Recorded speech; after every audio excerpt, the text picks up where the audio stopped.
To all my black entrepreneurs, we gotta do better, y'all. So tune in to the EntrepreNUBIANS podcast, where we help build better black businesses. Hey. Welcome back to the EntrepreNUBIANS podcast. I'm your girl, Tiffany Nicole, and that's Lash Trace. I love it. Yo, that made me laugh. I'm giving him space, y'all. I'm giving the space to say, what up. She's I wasn't going to say anything. And he didn't even say it. I'm not even saying my what ups. I ain't saying them this time. No, she always blow it for me. I didn't say anything. What up, y'all? I didn't even look at him. What up, y'all? Anyway, it's time for tips, tricks, and resources. I'm your man, Lash Trace. Which camera am I looking at? Here, both of y'all. This camera and that camera. I'm Lash Trace. This is tips, tricks, and resources with Eb.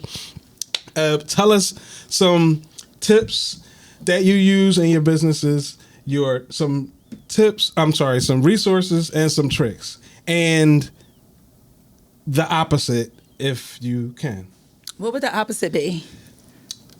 Bad tips, tricks, and resources. Yeah. Oh, okay. Tips, tricks, and resources that you don't want to use. Or you want to stay away from. Okay. The first thing I'm going to do is give out the resource. I know a lot of people have artists and they don't know how they want to get on these like social media platforms. Like you want to be on No Jumper, Philly Zone, and all those, the Shade Rooms. I don't know all the actual names off the top of my head, but my company actually has access to that. So if you would like to have your artists have that level of platform, they could reach out to Modern Entertainment and we would make, broker our deal to get them on those platforms. So for me, for a lot of people, they may not know that I work with Dope Shows, the biggest hip-hop concert producer here in our area, Philadelphia, and I actually work with them. That's dope. Yeah, that's dope. Yeah. Shout out to Dope Shows. Those are my bros. Yes. Shout out to Dope Shows. Yes. I was their Dope Fest event coordinator, so like the event experience, I built it out. So I have a expertise in festival build-outs for the experience. Oh, nice. So I'm here for that. That's another resource. I remember we did a event with you. Yeah, that was the Dope Shows. Yeah, that was the Dope Fest. Yeah. That's right. You and Sir was there. Yep. It was a great. We got lit. rain. It was lit. It got rained out, but we just kept it going. It still was lit. It was amazing. It was an amazing event. That was the first time I got to really see you work in that type of atmosphere. Yeah, but like a dog.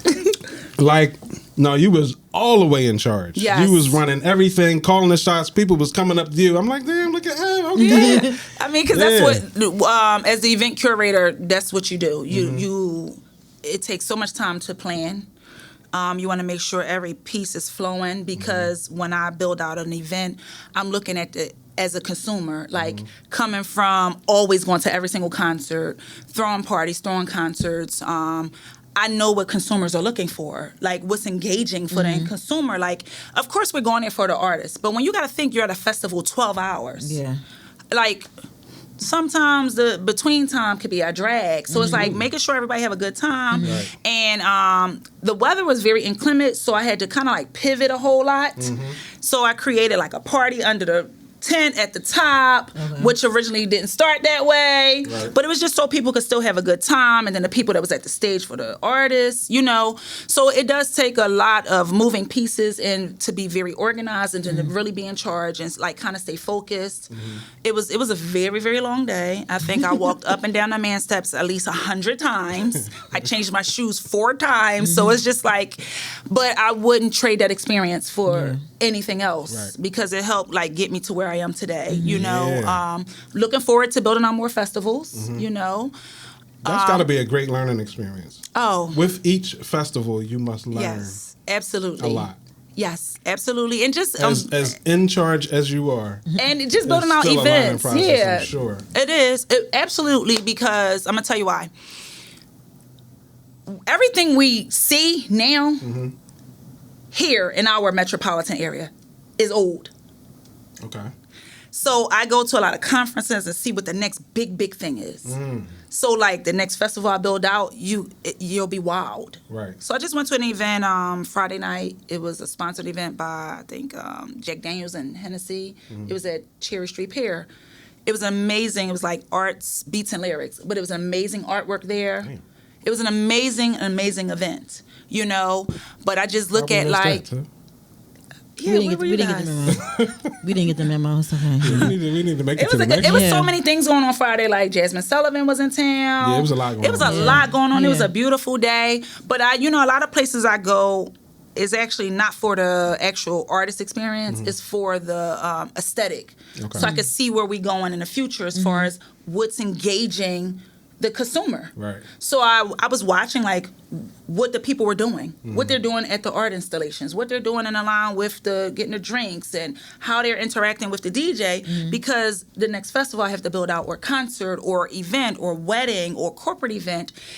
You want to be like at the forefront of the next trend, so that you can wow the consumer. Yeah. So that's Talk to him. that's kind of like what I do. Yeah. Sometimes my ideas be over the top.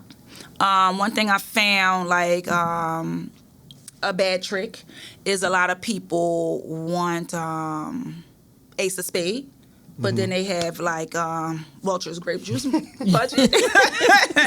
So to me, that's a bad trick for me. And it's not that I don't want to give you that.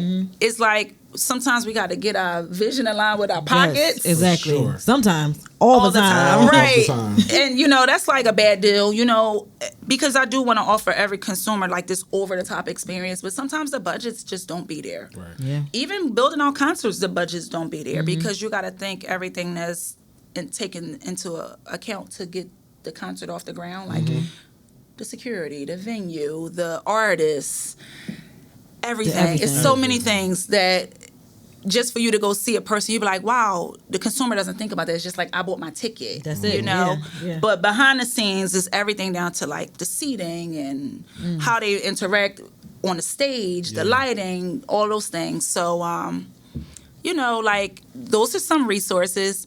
Some tips for the business, I think, is just kind of like, for me, what works is just being authentic. I'm always my authentic self. You're going to get what come out this bonnet. There you go. Sorry, that's all I have, because I don't know how to be anything else. Right. I'm from a different generation. I don't know how to fraud. I don't know how to fake. I just got to be me. People love me. Some people really love me. Some people really don't like me. And then some people just try to balance in the middle, I am very intense. I'm learning. Very, very intense. But I'm very, very passionate about everything. Like whatever I do, it's intensity involved.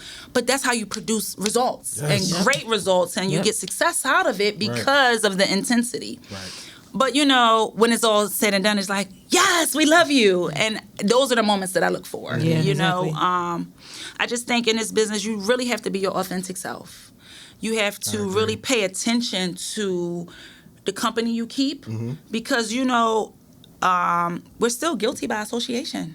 Absolutely. You can have a phenomenal artist, but your artist is hanging with the wrong crew. And it could take away from the whole deal, and you don't even know it from behind the scenes, A lot of people are not cognizant of who they associate themselves with, So I kind of like roll by myself.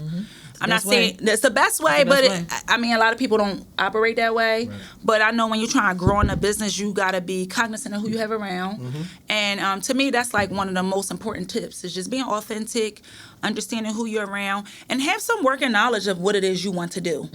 You got to have some working knowledge. Like, you got to know some checks and balances. You got to know a little bit of accounting. You got to know a little bit about the music industry, like you said with your artists. Like, I keep drawing back to that because that was a great story. Like, he needs to understand the business a little bit to understand what you're asking. It's not a demand; it's a necessity to get the needle You need to moving. Understand my job, Right? so that you can do what I need you to do and understand why I need you to do it. Absolutely. So you also got to understand my responsibilities and how our relationship is. Right.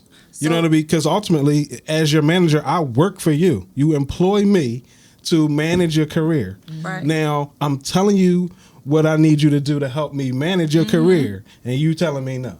But you hired me to manage your career. Okay. Right. I mean, a lot of things is some artists don't understand, like, if you don't get a check, I don't get a check. Yep. Ding, ding, ding. That's it. Like, Basically. I'm working to get Yeah. you a check, so in turn, you can pay me. Yes. Yep. But it's like, well, you're the manager. And You my pay. check is going to be a fraction of yours. Exactly. That part. It's not going. Yours is going to be what it's going to be. Mine is going to be a fraction of that. of yours, right? So And I'm working you with did a most of less, the work. And I right? did most of the work. Yeah. So help me, help us. Exactly. Yeah. So I just think, like, just being authentic, like I said, having like a working background of whatever business you're in. Like, I don't care if you want to get a trucking company, you got to have some knowledge of what you're doing. So, like you said, like, everybody knows their position. I have to always go back to that.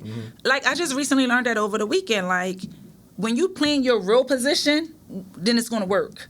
When you're trying to do everything that you're not supposed to do, it's not going to work. Be who you are, and the work will come effortlessly. Right. Yeah. I mean, other than that, it's just like day to day with me. I'm learning something new every day. I'm excited about what I'm doing. So I don't really have any complaints. I don't. That's good. I have a very Because I got a whole bunch of them. I do. I mean, I have a top tier artist as far as his personality. So it's a lot to manage, but I'm up for it. I understand who he is and his image. And I understand who I am, So it's a lot to manage when you're managing artists. Because you're managing their personality, their home life, their interests, their hobbies. Their family and their family's decisions. Right, and their family's influence. Yes. Yes. Right. So, but the one thing I can say is a good tip, communicate a lot.